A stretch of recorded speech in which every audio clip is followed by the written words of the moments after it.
E o caso das imagens do Alexandre de Moraes, hein? Lembra do caso, da tal agressão? Ninguém mais fala nisso, sumiu. Pois é, eu vou trazer uma matéria para vocês do Hora Brasília que trata especificamente dessas imagens que o brasileiro está esperando para ver. A gente vai falar também de outras imagens importantes. As do dia 8 de janeiro, lá de dentro do Ministério da Justiça. O ministro da Justiça, Flávio Dino, não só recusou a entrega das imagens, como ameaçou a CPMI, conforme uma matéria do Metrópolis. E a gente vai discutir um pouquinho sobre isso. Tem muita coisa importante e a gente vai voltar a falar do Zema aqui, que teve novos desdobramentos. Se você não assistiu o editorial número 1, que tratava do Zema, eu aconselho uma olhada. Bora falar um pouco sobre tudo que está acontecendo no Brasil? Não esquece de compartilhar, inscreva-se, isso é muito importante, ajuda muito o canal a crescer. Bora começar? Enfim, nós vamos falar agora do Alexandre de Moraes. Quem aí lembra do caso Alexandre de Moraes? Porque tomou uma repercussão gigantesca. No final das contas, o que a gente bem sabe é que criaram uma narrativa, pois tudo aquilo que não tem provas é narrativa. E até agora as provas, que são as imagens, não foram apresentadas. Então tem uma narrativa por parte do ministro como pessoa física e não como ministro, e tem uma narrativa da parte do Mantovani e filho e nora que também argumentam outra situação. Enquanto as imagens não demonstrarem o que efetivamente aconteceu, quem vai saber a verdade. Mas olha só, uma coisa chama muita atenção e é muito estranha. Essa matéria que eu trago para vocês agora é do Hora Brasília. E é interessante que vocês acompanhem e vejam o seguinte. Após 20 dias, imagens da suposta agressão contra Alexandre de Moraes e família ainda não foram entregues. E aqui cabe a gente entender o seguinte. Disseram que ia ser rápido, já fizeram um pré-julgamento, já disseram que aquilo era coisa dos bolsonaristas que atacaram o Alexandre de Moraes no aeroporto e que para isso tem que fazer uma lei para proteger o Lula e os demais, dando 40 anos de prisão. Para quem agredir fisicamente ou verbalmente os ministros. Tem que ser punido mesmo. Tá? Eu não estou aqui tirando a responsabilidade de quem faz qualquer tipo de agressão. Eu sou avesso a qualquer agressão. Mas, em desproporcionalidade aos demais brasileiros, aí é um pecado, né? Eu já não vejo. O fato é que até agora as tais imagens não apareceram. Até agora, uma coisa que era simples, que ia acontecer em minutos, depois que mudou a narrativa, sumiu. Ninguém fala mais nisso. E aí talvez daqui 5, 6 meses essas imagens apareçam depois que já acabou a narrativa, depois que todo mundo já esqueceu do caso. Enfim, vamos esperar para ver o que vai acontecer com as imagens. Outra situação que agora a gente precisa falar, grave demais, é essa matéria do jornal Metrópole. Eu queria que vocês analisassem o seguinte. O ministro da Justiça, Flávio Dino, ele simplesmente recusou o pedido da CPMI de apresentar as imagens. Olha o que essa matéria do Metrópolis diz. Dino diz à CPMI que é impossível enviar imagens de 8 de janeiro, mas que pediu ao STF. Fazendo isso, Dino desmoraliza mais uma vez o Congresso Nacional, que já está mais desmoralizado, tudo, né? Porque a gente percebe que ele já não tem força mais para fiscalizar o executivo. E essa é uma matéria, essa é uma prerrogativa precípua das CPMIs, investigar o governo. Só que a CPMI agora foi acabada. Depois dessa aqui, se fica por isso mesmo, vai acabar. A matéria diz o seguinte. O Ministério da Justiça e Segurança Pública, Flávio Dino, diz que é impossível compartilhar imagens internas do quebra-quebra durante os atos de 8 de janeiro. O presidente da Comissão Mista Parlamentar de Inquérito, que é o Arthur Maia, chegou a dar prazo, 48 horas. O Maia citou, não ameaçou, citou que medidas coercitivas poderiam ser tomadas. E aí, o Dino ameaçou de volta. Dino afirma, no entanto, que tal ato poderia resultar no descumprimento da decisão do Supremo Tribunal Federal. e comprometer as investigações, gerando possível responsabilização de sua parte. E também ameaçou medidas coercitivas caso o impasse com a CPMI perpetue. Apesar da situação, o ministro também compartilhou que já solicitou uma autorização ao STF para veicular o material. Vocês entenderam o que aconteceu aqui? Nós temos uma CPMI. Essa CPMI está prevista na Constituição, a criação e a instauração da CPMI. A própria Constituição diz que o poder da CPMI é o mesmo do Judiciário. A própria Constituição diz que é papel do Congresso e da CPMI fiscalizar o Executivo. E o Flávio Dino, quando instado, se recusa e ainda faz ameaças de que podem haver medidas coercitivas contra o presidente da CPMI. E aí? Vai ficar por isso mesmo? Essa situação vai ficar dessa mesma forma? Isso é muito grave o que está acontecendo. É a Constituição sendo amplamente desrespeitada. Aqui, se o Brasil realmente aplicasse as suas leis, o ministro da Justiça, o Flávio Dino, certamente responderia por desobediência. Isso aí é o que acontece com outras pessoas, se fosse o caso. Se fosse um ministro do Bolsonaro, por exemplo, eu garanto para você que já estaria respondendo por desobediência. Mas não para por aqui, não.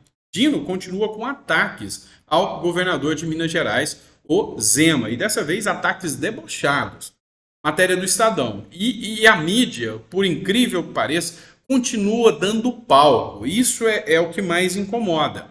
Flávio Dino critica Romeu Zema por lançamento de bloco sul-sudeste e o chama de traidor da pátria.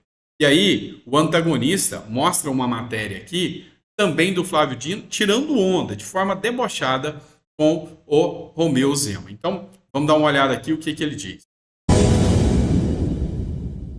Nós temos 40 da Secretaria de Segurança Pública, nós temos recursos do Pronace, nós temos os recursos do Tribunal de Justiça, 44, e nós temos mais 18 milhões para o sistema penitenciário, então dá 62 milhões. Tem um colega seu que não é muito bom de conta, mas graças a Deus eu sei fazer conta. 62 milhões. É só olhar a internet que vocês vão entender. 62 é um homem que diz que quer separar um pedaço do Brasil. Nós não queremos, não. Nós queremos o Brasil unido. Brasil unido, Amazônia respeitada, Nordeste respeitado.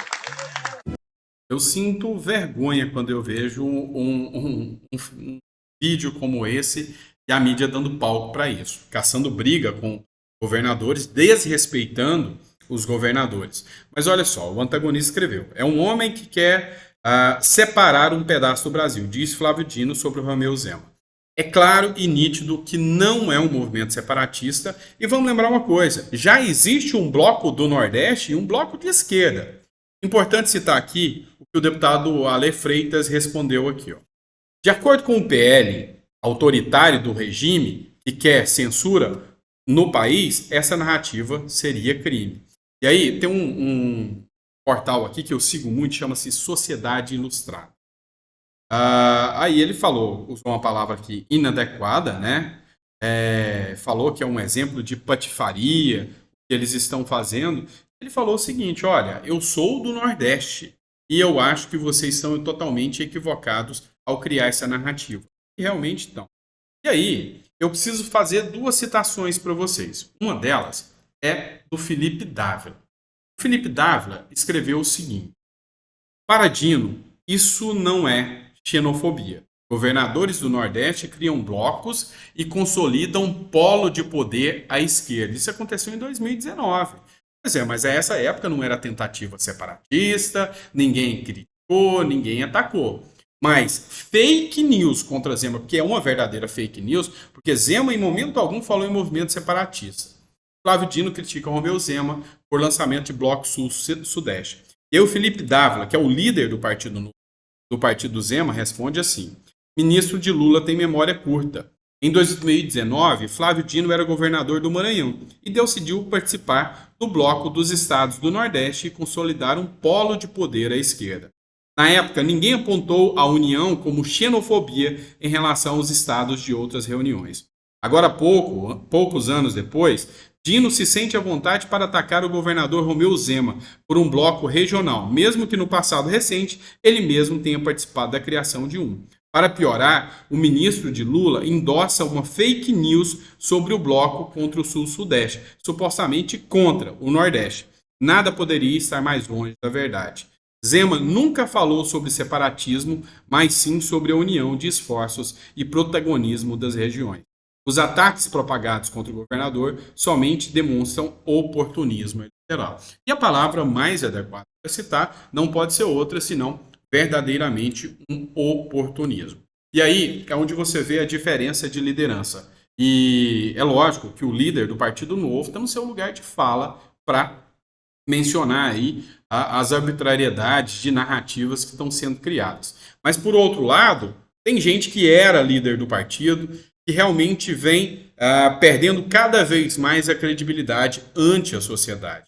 O João Amoedo era o líder do Partido Novo, foi o criador do Partido Novo, e realmente suas postagens ultimamente vêm sendo deploráveis. E olha que eu gosto do Amoedo, sempre respeitei muito as pautas do Amoedo, sempre achei um cara muito inteligente, mas ultimamente ele se perdeu e se perdeu muito.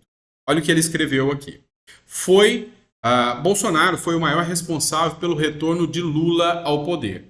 Na ânsia de suceder o mito, os bolsonaristas Tarcísio de Freitas e Romeu Zema começaram a disputar a posição de principal cabo eleitoral do PT em 2026. Por enquanto, Zema lidera com folga. E aí, aqui eu tenho que fazer uma aspas para você. Esse é o ex-líder do Partido Novo. Foi expulso do partido. Ele critica aqui o Zema por ter feito Lula voltar ao poder. O João Amoedo fez campanha aberta para o Lula. Disse que Bolsonaro era o maior mal e que Lula tinha o apoio dele e o voto dele. Quantas pessoas não decidiram o seu voto por causa do João Amoedo e agora vem pagar de anti-Lula e anti-PT? É vexatório e ninguém acredita mais nessa narrativa. O povo não é bobo mais não e o povo está percebendo muito o que está acontecendo. E aí vem um antagonista aqui fazendo uma crítica, tá? Uma sátira sobre os ataques que Zema vem sofrendo, dizendo todo mundo odeia o Zema.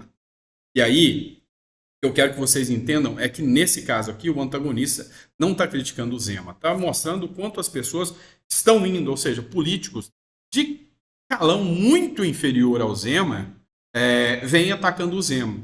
A Sociedade Ilustrada fez um comentário aqui. Eu não odeio não, falando sobre o Zema. Só falou verdade sobre esse câncer das contas públicas que se transformou no consórcio Nordeste. Sou nordestino, nasci e vivo aqui há mais de 30 anos e afirmo categoricamente que o Nordeste é governado na base do coronelismo, mantendo o povo no cabresto, enquanto as famílias apadrinhadas dos políticos só falou verdades aqui. O Pacheco também, que se a gente for pegar o histórico entre cumprir as suas funções de Pacheco e de Zema, há totalmente uma desproporcionalidade, porque Zema é motivo de orgulho de Minas Gerais. Não sei se o Pacheco apresenta esse mesmo orgulho em relação à população. Eu queria até que você colocasse no comentário quem te dá mais orgulho, Zema ou Pacheco? Coloca no comentário. É importante você colocar porque você vai entender uma coisa básica. Nunca quem está acima te critica. Geralmente as críticas vêm de quem está abaixo de você, seja com qualquer critério. E eu vou te falar uma coisa. Dentro do critério moral da política, Zema é um gigante. Pacheco, não sei se tanto assim, tem muito mais críticas do que o próprio Zema. E aí, para a gente chegar aqui a um ponto de conclusão, Zema deu a resposta necessária. Escuta aqui comigo. Bom dia, segunda-feira, 7 de agosto, 7h15 da manhã. Estou aqui em Araxá, saindo, pegar a estrada agora, 4 horas e meia de viagem. E essa semana eu ainda estarei em mais 11 cidades. E além disso, terei uma reunião de 1 dia e meio de alinhamento com todos os secretários. É nisso que eu acredito. Disciplina, trabalho sério, determinação. Intriga, infelizmente, só confunde e atrapalha. Uma ótima semana a todos. Então, aqui é nítido que Zema deu a resposta, chamou Flávio Dino, ministro da Justiça, de um intrigueiro. Efetivamente é esse o papel que ele está fazendo com aquele comentário vexatório, sem respeito, tá? Tanto o Flávio Dino merece o respeito, mas se quer respeito, que Zema também seja respeitado. Não, quando você desrespeita, não lhe dá o direito nada te dá o direito de desrespeitar alguém. Mas para encerrar aqui, eu faço o seguinte, eu peço um convite.